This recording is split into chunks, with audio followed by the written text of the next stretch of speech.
बिस्मिल्लाहिर्रहमानिर्रहीम अस्सलाम वालेकुम। Welcome back once again to our YouTube channel. उम्मीद है आप सब खैरियत से होंगे। भाई लास्ट लेक्चर जो था हमारा लेक्चर नंबर 5 वेव्स का, उसमें हमने स्पीड ऑफ द साउंड और टेम्परेचर उन दोनों का आपस में रिलेशन देखा था और वो एक लॉन्ग क्वेश्चन था। आज का जो टॉपिक है हमारा वो एक छोटी सी टर्म जो काफ़ी लेक्चर्स गुजर चुके हैं लेकिन हमने वो कवर ही नहीं की थी, लेकिन हम बताते रहे थे कि हम उनको इंशाल्लाह नेक्स्ट लेक्चर में कवर करेंगे। तो आज के लेक्चर में हमने प्रूव करना है कि v is equal to F lambda ये कैसे आपस में बराबर होते हैं। और नंबर 2 दूसरी चीज़ जो है वो हमने आज प्रिंसिपल ऑफ द सुपरपोजिशन और फिर उसके रिजल्ट्स को डिस्कस करना है कि उसके कितनी तरह के रिजल्ट्स होते हैं। तो सबसे पहले हम प्रूव करने जा रहे हैं proof that v is equal to F lambda ये कैसे आपस में बराबर होते हैं। ये 2 नंबर का शॉर्ट क्वेश्चन आता है। तो प्रूफ के अंदर सबसे पहले हमने क्या करना है, अज्यूम करें कि यहाँ पे हम एक कंस्ट्रक्ट कर लेते हैं कि ये है एक वेव। ये एक वेव है जो पास आउट हो रही है, पास कर रही है, किसी भी मीडियम से पास कर रही है। अज्यूम करें कि ये जो डिस्टेंस कवर कर रही है, डिस्टेंस का वैसे हमें पता होता है कि एक वेव जितना डिस्टेंस कवर करती है वो उसकी वेवलेंथ के बराबर होता है, और उसकी वेवलेंथ जो होती है उसको हम लैम्डा से रिप्रेजेंट करते हैं। सेम हेयर, यहाँ पे हमें पता है कि जो एक वेव के गुजरने के लिए टाइम रिक्वायर्ड होता है उसको बोला जाता है टाइम पीरियड। इसका मतलब एक वेव जब गुजरेगी तो उसे जो टाइम रिक्वायर होगा या वो जो टाइम लेगी वो टाइम पीरियड टी के बराबर होगा। बट हम क्या करते हैं, हमने जो बातें पढ़ी हुई हैं पहले से, यानी हमने वेलोसिटी की डेफिनेशन पढ़ी हुई है। वेलोसिटी को हम कैसे डिफाइन करते हैं, हम कहते हैं sir rate of change of the displacement is called velocity.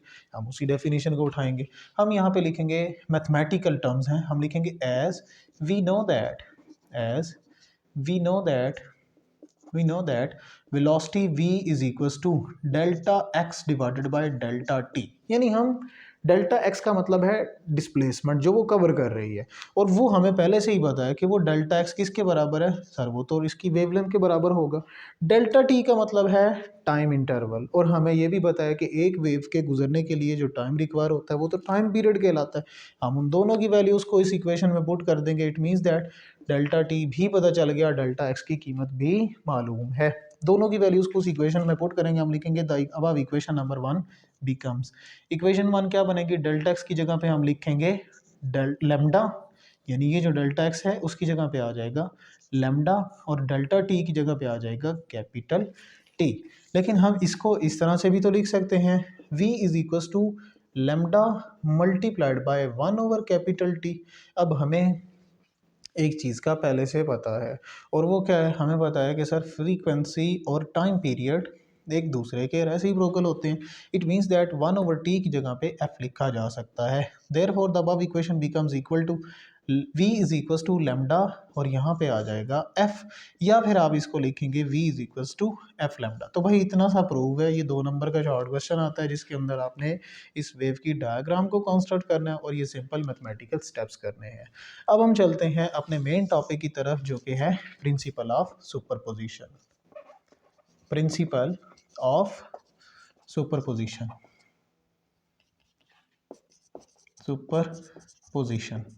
अच्छा, ये कौन सा प्रिंसिपल है भाई, ये एक ऐसा प्रिंसिपल होता है जिसके अंदर हम इसके अंदर पहले डायग्राम बना देते हैं और आपको बताते हैं कि ये किस तरह का प्रिंसिपल है। अज्यूम करें कि हमारे पास क्या है, हमारे पास एक स्लिंकी है, और स्लिंकी को दोनों सिरों से, यानी दोनों उसके एंड्स जो हैं वो बांधे हुए हैं, यानी दोनों को या फिर पकड़ा हुआ है। इस तरह अज्यूम कर लें कि उसके जो दोनों एंड्स हैं वो क्या हैं, वो दरअसल ऑब्जर्वर्स ने अपने हाथ में पकड़े हुए हैं। एक ऑब्जर्वर ने इस साइड से उसको पकड़ा हुआ है, दूसरे ऑब्जर्वर ने दूसरी साइड से उसको पकड़ा हुआ है, और दोनों ने उसको टाइटली यानी अपनी तरफ खींचा हुआ भी है। जब उन्होंने खींचा हुआ है तो दोनों क्या करते हैं, वो दोनों के दोनों उसको जर्क करते हैं, झटका देते हैं। जैसे ही झटका देंगे इट मीन्स दैट कि ऑब्जर्वर, यहाँ पे हम ऑब्जर्वर ए और ऑब्जर्वर बी इसको नाम दे देते हैं। अब होता क्या है कि ऑब्जर्वर ए और बी दोनों जैसे ही जर्क करते हैं तो दोनों ने अपनी तरफ से क्या किया है, उसके अंदर एक वाइब्रेशन या ऑसिलेशन प्रोड्यूस कर दिया है जो कुछ इस तरह का होगा, और दूसरे ने जो ऑसिलेशन प्रोड्यूस किया होगा अपनी तरफ से वो कुछ इस तरह का होगा। ठीक, तो इनके डिफरेंट डिस्टेंसेस होंगे। अज्यूम करें इसका जो डिस्टेंस होगा इसको हम अज्यूम कर लेते हैं delta x one, delta x1, और इसका जो रिलेशन यानी उसका जो डिस्प्लेसमेंट होगा यानी मीन पोजीशन से, उसको हम क्या अज्यूम कर लेते हैं, उसको हम अज्यूम कर लेते हैं डेल्टा x2। जब डेल्टा x1 और डेल्टा x2 ये क्या करेंगे, तो डेल्टा x1 इस साइड पे मूव करेगा और डेल्टा x2 उसकी अपोजिट डायरेक्शन में मूव करेगा। और फिर एक टाइम ऐसा आएगा कि जब ये दोनों के दोनों क्या करेंगे, एक दूसरे को क्रॉस करने की कोशिश करेंगे।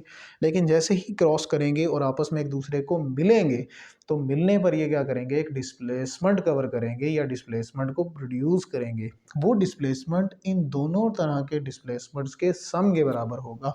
इट मीन्स दैट यहाँ पे जो एक ऑसिलेशन प्रोड्यूस होगा वो कुछ इस तरह का बड़ा ऑसिलेशन होगा, यानी कि उसका जो एरिया है वो डिस्प्लेसमेंट उसका इतना होगा कि जितना इन दोनों का सम है। इट मीन्स दैट ये जो डिस्प्लेसमेंट होगा ये बेसिकली बराबर होगा delta x1 plus delta x2, या इन अदर वर्ड्स आप कहेंगे उसका एम्पलीट्यूड इतना बड़ा हो जाएगा। और फिर बाद में क्या होगा, वो दोनों चलते चलते अपोजिट में एक दूसरे को क्रॉस भी कर जाएंगे। तो यहाँ पे इसको हम प्रिंसिपल ऑफ सुपरपोजिशन कहते हैं। यानी प्रिंसिपल ऑफ सुपरपोजिशन क्या होता है, हम कहते हैं इस प्रिंसिपल के मुताबिक, यानी इस असूल के मुताबिक, जो डिस्टेंस होता है किसी भी पॉइंट के ऊपर या डिस्प्लेसमेंट किसी भी पॉइंट के ऊपर, वो दरअसल बाकी दोनों तरह के डिस्प्लेसमेंट्स के या दो से ज़्यादा कुछ भी हो सकता है, इन डिस्प्लेसमेंट्स के सम के बराबर होता है। तो उनके सम से जो आंसर आता है उसको हम प्रिंसिपल ऑफ द सुपरपोजिशन का नाम देते हैं। और इससे कितनी तरह के रिजल्ट्स आते हैं भाई, इससे हमारे पास 3 तरह के रिजल्ट्स निकलते हैं।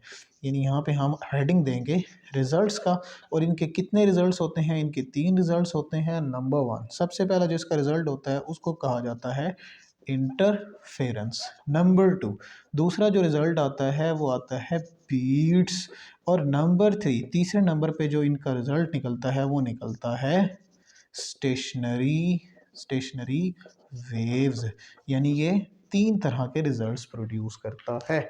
इंशाल्लाह नेक्स्ट लेक्चर के अंदर हम डिस्कस करेंगे कि इंटरफेरेंस क्या होती है, और फिर ये भी बताएंगे कि फिर इंटरफेरेंस जो है वो कितनी तरह की होती है और उनकी कौन कौन सी कंडीशंस होती हैं। वो एक लॉन्ग क्वेश्चन है हमारा, इंशाल्लाह नेक्स्ट लेक्चर में हम उसको कवर करेंगे। तब तक के लिए हमें दीजिए इजाज़त। अल्लाह हाफिज़।